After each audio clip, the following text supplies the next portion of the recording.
When you are in a state of extreme hyper due to anger, trauma, fake happiness, in sinful actions under alcohol or substance influence, the veil of your spiritual immune system weakens significantly at that moment you are in a compromised state. You are more vulnerable to spiritual attacks. This weakened state makes you an easy target for spiritual attack, such as demons, evil jinns, or negative entities, to pass through that virtual barrier that God Allah has provided you and gain control over your actions and emotions.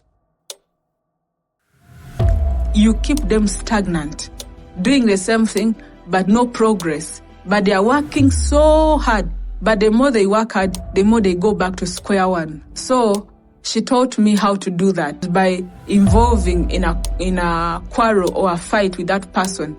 And when I involve myself in a fight or quarrel with that person, I tell that person, you will see. And when that person, when I tell them, you will see, they say, see what? Who do you think you are? And me, the only response is, you will see. So that night, because they have opened their lives to that attack by quarreling, when a person is at that point of life, they are at zero level. They are vulnerable in the spiritual realm. The person is manipulated through their emotional vulnerability. The demon invoked by the individual casting the spell takes advantage of the heightened anger to maintain control. In this hyper-agitated state, the person becomes more susceptible to influence and attack as their spiritual defenses are compromised. This manipulation often employs psychological and spiritual tricks learned from magicians or occult practices.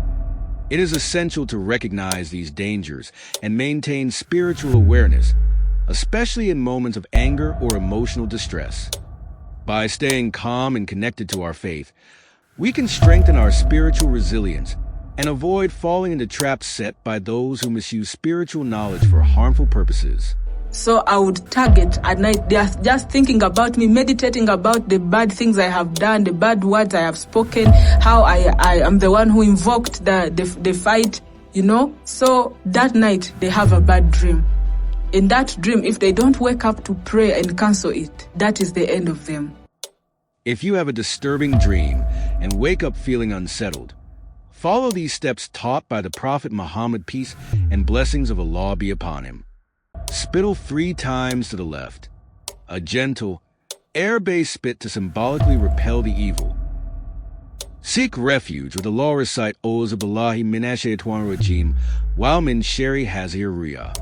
I seek refuge in Allah from the accursed Satan and from the evil of this dream. Change your sleeping position. Shift to a different side to break the dream's influence. Offer a prayer. If you feel inclined, perform a prayer to seek Allah's guidance and peace. By following these steps, you can spiritually cleanse yourself from the negative effects of a bad dream and seek Allah's protection from Satan's influence.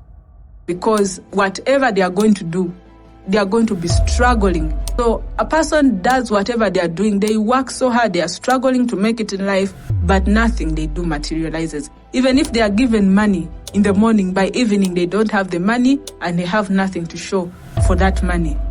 This story highlights how everyday interactions, like arguments, can open spiritual doors for harm if we're not careful. It shows the reality of unseen forces at work and reminds us to stay spiritually alert. This is a call to guard our words, avoid conflict when possible, and trust in God for protection. It's a lesson in responding with patience, staying grounded in faith, and being mindful of the spiritual impact of our actions.